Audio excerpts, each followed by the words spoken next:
Bonjour à tous et bienvenue sur Access GoPro 88. Aujourd'hui, présentation non pas d'un accessoire GoPro, mais de ma montre G-Shock, la numéro GW7900B premier, all black, c'est-à-dire tout en noir. Alors, pourquoi je fais un accessoire pourquoi je ne fais pas un accessoire GoPro et une montre? Tout simplement parce que avant de l'acheter, j'ai recherché sur internet s'il y avait des vidéos de présentation de cette montre en français et il n'y en avait pas. Donc j'ai regardé en anglais, j'ai essayé de un peu étudier ce que c'était. Je l'ai acheté au Canada pour la somme de 203 dollars. Oui c'est ça, 203 dollars ou 208, je ne sais plus trop. Ce qui fait à peu près 130 euros. 130 euros, c'est quand même pas mal. Donc c'est la voilà. Donc lorsqu'on la reçoit, lorsqu'on l'achète, cette boîte en métal est dans une boîte en carton. Qui est de même couleur et de même marque évidemment. Donc on ouvre la boîte en carton, dedans on a plusieurs notices d'utilisation pour le rechargement solaire grâce aux panneaux solaires, de remise à l'heure locale, automatique, et la garantie, que je n'ai pas ici, que j'ai laissé évidemment en haut dans ma chambre, enfin je l'ai pas prise pour la vidéo. Ensuite, lorsqu'on ouvre la boîte, tac, je sors la montre. Normalement, il y a une espèce de rond en mousse qui protège la montre à l'intérieur. Donc, il y a un rond en mousse qui prend la forme de la montre et qui la protège complètement en fait. Donc, je sors la montre. On peut enlever la boîte.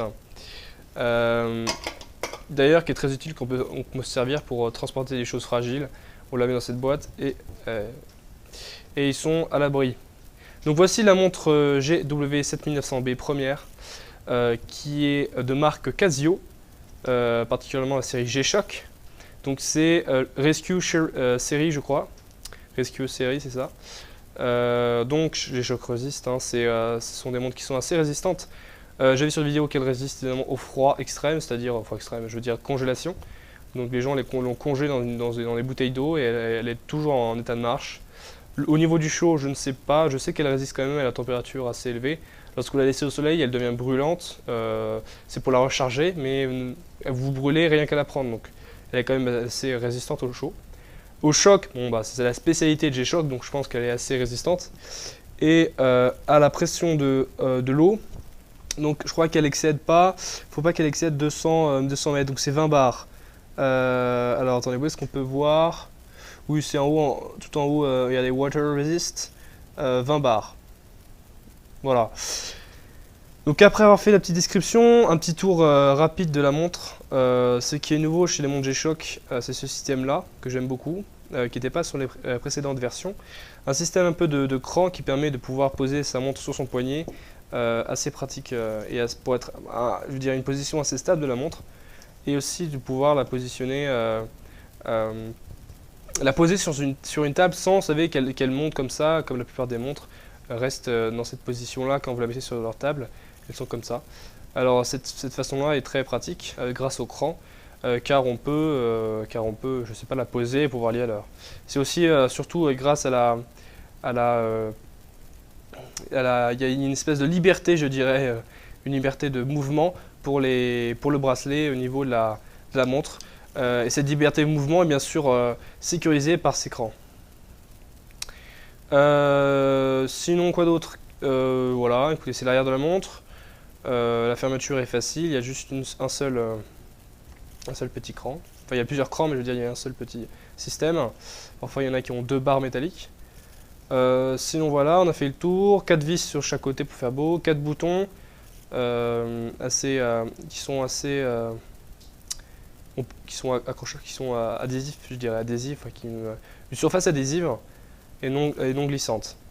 Le bouton central, c'est la lampe, hein, une couleur pas si moche que ça. Je sais pas si vous pouvez le voir. Voilà. On peut régler évidemment la longueur, la durée de l'éclairage. Je vous l'expliquerai après. Donc voilà, ça c'est les all black, c'est-à-dire all black comme un peu les joueurs de rugby là. C'est en fait, si vous voulez, le cadran, au fond il est noir. Si vous achetez la version deuxième, je crois, ou la version A, parce que ça c'est la version B. La version A, je crois qu'il y a le fond qui est blanc, c'est ça, et en fait les chiffres sont en noir. Ça c'est juste... pourquoi j'ai pris en noir? Parce que c'est classe, je trouve ça classe, sympa. Donc voilà. On continue, donc on va passer voir les modes. et ensuite ce sera pas très long. Donc premier mode évidemment c'est l'heure. Donc en haut vous avez Ray. Alors je sais pas ce que c'est Ray. Oui, je crois que c'est le fuseau horaire, la ville du fuseau horaire.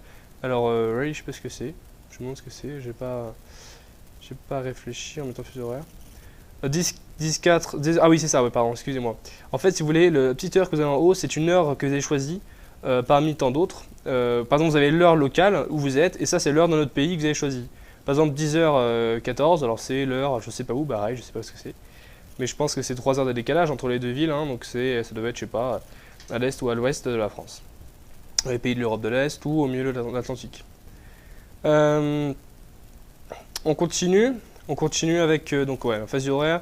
Donc facile. Alors attendez, ouais, je vais présenter le petit cadran. En bas à gauche là, enfin à gauche, vous avez si j'allume, ouais, c'est mieux. Vous avez comment dire, l'image, le graphisme de la lune. Si vous voulez la lune, ça c'est par exemple en ce moment, ce soir, il y aura la moitié d'une lune. C'est la lune qui est. Les données sont évidemment bien sûr par satellite. Tous les jours à minuit, ça vérifie si la lune est en bonne, si la présentation est bonne. Ensuite, au milieu, vous avez les graphismes de la marée. En ce moment, par exemple, il est marée haute. C'est au milieu, donc c'est marée haute. Et plus ça va sur la gauche ou sur la droite, plus la marée descend. Ensuite, sur la droite, vous avez les secondes qui défilent. Les secondes qui défilent. Là, c'est mieux, là, parce que si j'utilise la lampe, je vais utiliser ma batterie. Voilà. Ensuite, on a l'heure. 13h15, 37. Vous pouvez bien sûr changer le mode PM ou 24h ou 12h, je dirais.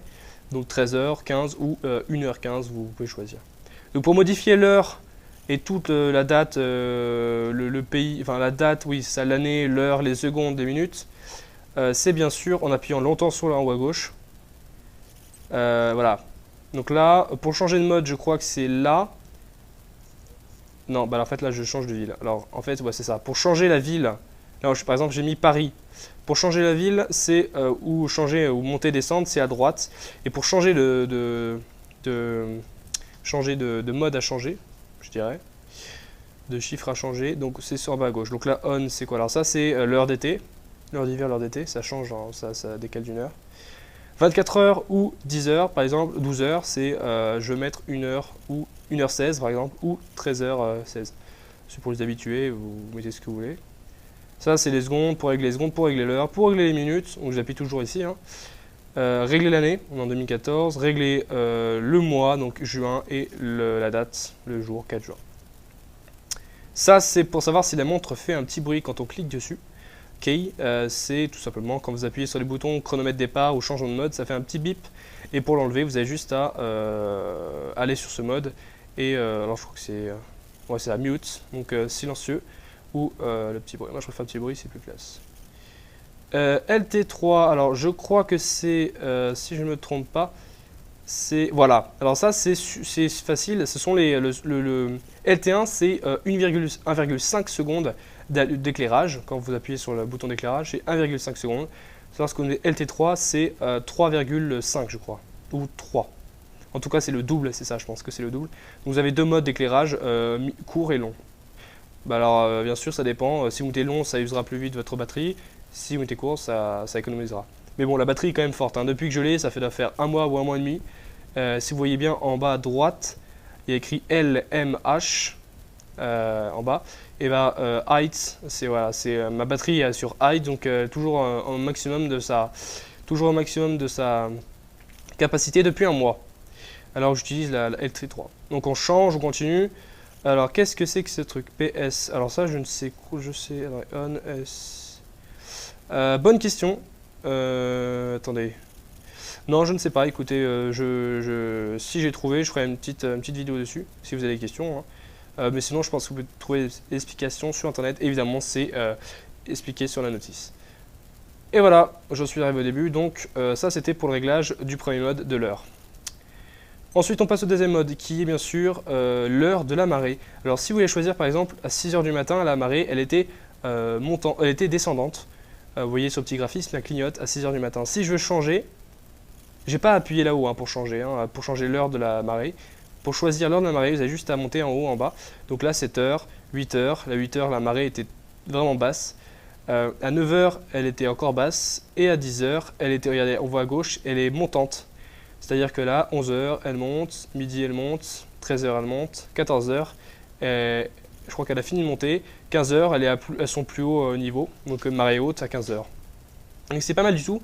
Et ça, c'est vraiment pour choisir à l'heure que vous voulez. Savoir à quelle heure est la marée dans votre pays local. Ça s'adapte à minuit tous les jours. Ça calcule dans quel pays vous êtes. Et ça s'adapte. Et par contre, voilà, quand je change de mode et que je reviens au début, si je veux revenir sur ce mode-là, ça va me remettre automatiquement à 6 heures du matin. Donc là, c'est vraiment pour savoir, par exemple, il est quelle heure là? Je pense il devrait être 1 heure. Je me dis, tiens, ce soir, cet après-midi, je vais à la plage. Je voudrais savoir à quelle heure je vais à la plage, disons, à 16 heures. Et ben là, je vois que la marée sera descendante. Tant mieux, voilà, je vais aller chercher des crabes. Enfin, c'est vraiment pour savoir à quelle heure, comment sera la marée à une certaine heure. Donc voilà, ça c'était ça. Ensuite, je crois que nous avons... attendez, je reviens au début. Voilà, 13h20. Donc ça, c'est là, voilà, la marée. Tide, c'est marée. T-I-D-E, c'est la marée. Voilà. Ensuite, je crois qu'on peut... voilà, ça c'est la lune, moon, en appuyant là-haut. Juste une fois, pas en laissant appuyer. Moon, c'est l'âge de la lune. Alors 6.7, alors je me suis toujours posé la question, qu'est-ce que c'était? On m'a dit c'était l'âge de la lune, mais qu'est-ce que ça représente l'âge de la lune? Eh bien, tout simplement, je ne sais pas. Alors peut-être que vous en saurez plus si vous recherchez, mais je ne sais pas. Donc ce qui m'intéresse, c'est juste de savoir là, le graphisme de la lune, savoir comment elle est. Si c'est pleine lune, et ben, tant mieux, écoutez, on peut mieux voir dehors le soir. Donc balade pour le soir au petit raid, c'est mieux. Donc l'âge de la lune, bonne question, je ne sais pas ce que c'est. Ensuite, on passe au suivant. Mode, ça c'est l'heure, c'est une autre heure d'un autre pays que vous pouvez choisir. Alors c'est tout simplement, par exemple, je ne sais pas, moi vous voulez choisir l'heure d'un autre pays. Là c'est Ray, je ne sais pas ce que c'est. Vous changez, Rio, ça je pense que c'est au Brésil.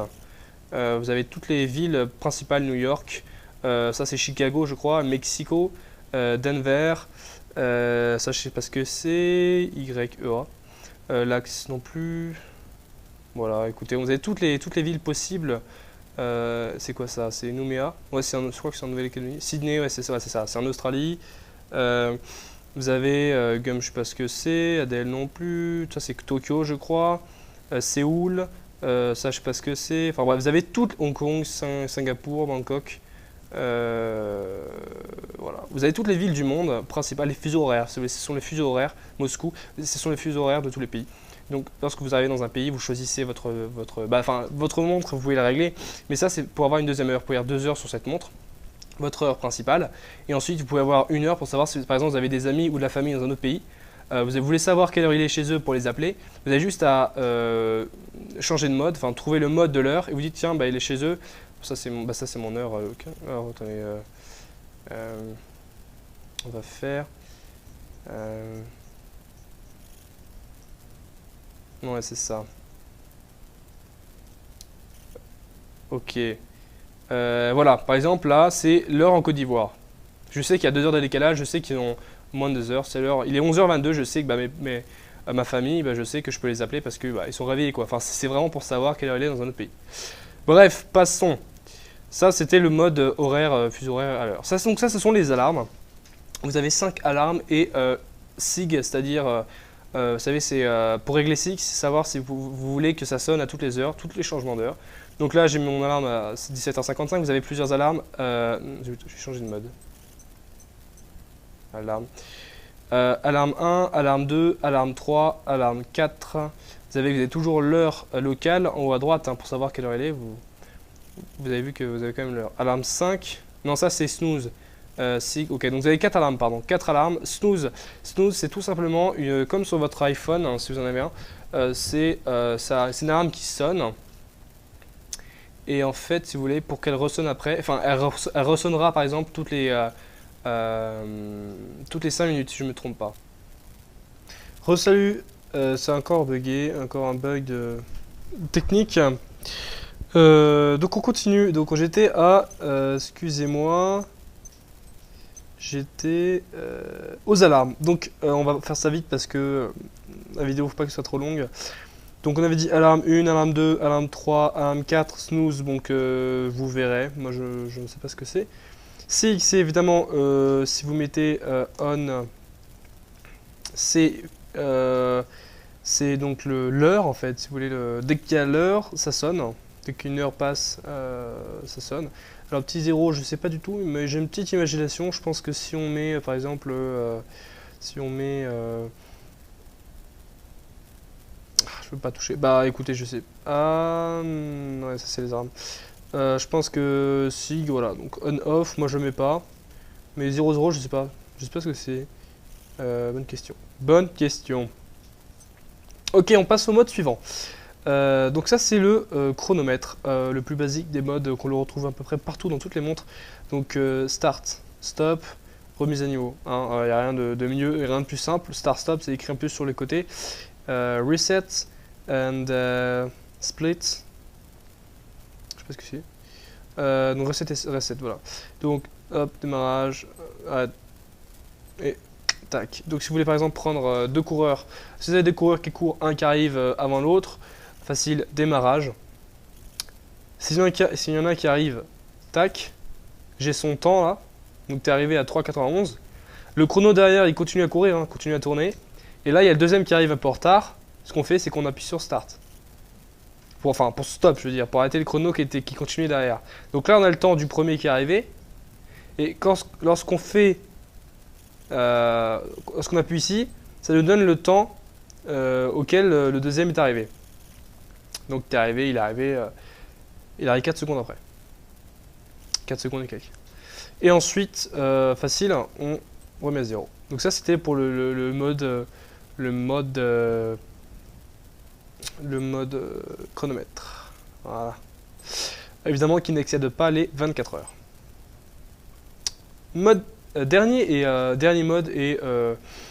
Dernier mode. Alors facile, c'est du compte à rebours. Donc pour régler, vous appuyez en haut à gauche pendant quelques secondes. Ça vous met en place le changement. Donc là c'est par heure. Moi si je vais mettre une heure, bon je vais pas le faire parce que sinon ça va durer des plombes. Je change de sélection en appuyant sur le bouton en bas à gauche. Donc là 10 minutes. Compte à rebours de 10 minutes, compte à rebours de 1 minute, etc. etc. Voilà.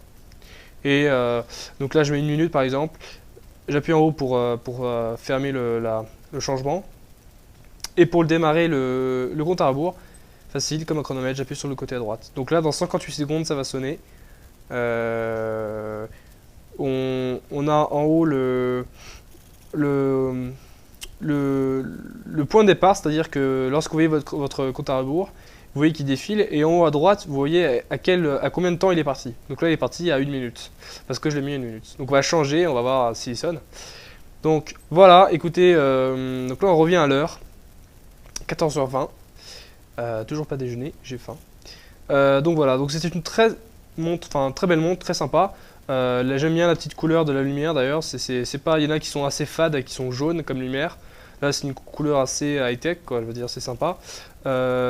Rechargeable solairement, c'est-à-dire que vous la mettez au soleil, vous la laissez comme ça au soleil, au bord d'une fenêtre, et elle se recharge naturellement grâce au soleil. Donc pas besoin de changer de pile.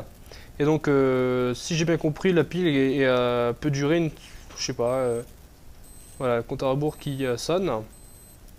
Je peux appuyer sur n'importe quel bouton, même la lampe, ça va arrêter le compte à rebours. Voilà, donc la lumière, donc voilà, vous rechargez.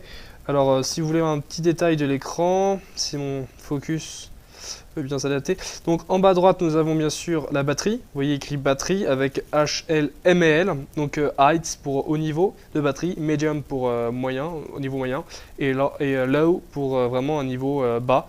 Ensuite, CHG, c'est charge, c'est on doit charger la montre parce qu'elle a besoin de batterie. Et P-Save, c'est qu'elle est en veille, elle est en veille si vous voulez. Elle se met en veille pour préserver sa batterie, parce que une batterie qui n'a plus du tout d'énergie, pour cette montre, il faut qu'elle se mette en veille pour sauvegarder sa batterie et pour sauvegarder surtout les données. Mais je crois que même que les données s'effacent.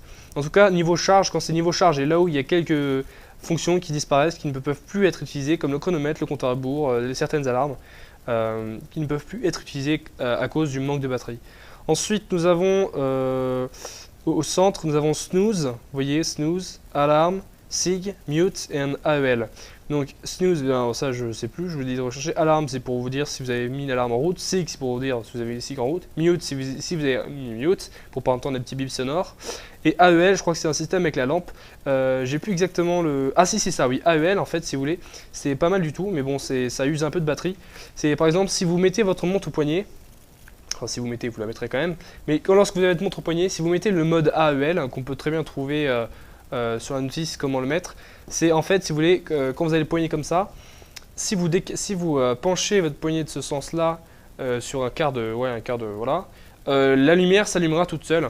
Lorsque, imaginons que vous êtes dans le noir, vous ne trouvez pas votre bouton, enfin ça m'étonnerait, mais imaginons que vous êtes dans le noir, vous avez la main droite prise, vous avez juste à bouger votre poignet comme ceci, et la lumière s'allumera toute seule pendant 3 secondes. Donc c'est juste en bougeant la montre que la lumière s'allume. Donc ça c'est un système qui est pas mal, mais que je déconseille si jamais vous bougez beaucoup, parce que ça peut utiliser beaucoup de batterie. Enfin moi je vous déconseille parce que à part si vous avez vraiment la main droite prise quoi. Mais ça use la batterie quoi. Je veux dire, vous faites des mouvements tout le temps, elle va s'allumer tout le temps, et puis c'est pas très discret si vous voulez être, je sais pas si vous êtes caché ou je sais pas quoi dans le temps noir. Enfin bref, voilà, c'était la petite présentation de la G-Shock GW7900B première qu'on trouve à 130 € en France. Ça peut être de 230 à 150 €. Mais je vous conseille de rechercher sur la rue du commerce, le Bon Coin. Vous avez des trucs assez sympas, pas trop chers, et qui sont bien sûr garantis pendant 1 ou 2 ans je crois, ou même 5 ans, je crois que les chocs c'est 5 ans. Voilà, j'espère que ça a plu. Si vous avez des questions, n'hésitez pas à demander par commentaire, surtout au niveau de snooze et tout le système de réglage. Je vais revoir la notice. Et si vous avez aimé la vidéo, bien sûr, likez-la, ça me fera plaisir. Et partagez cette vidéo, abonnez-vous à ma chaîne car il y a d'autres vidéos qui vont arriver. Merci beaucoup d'avoir regardé la vidéo et ciao.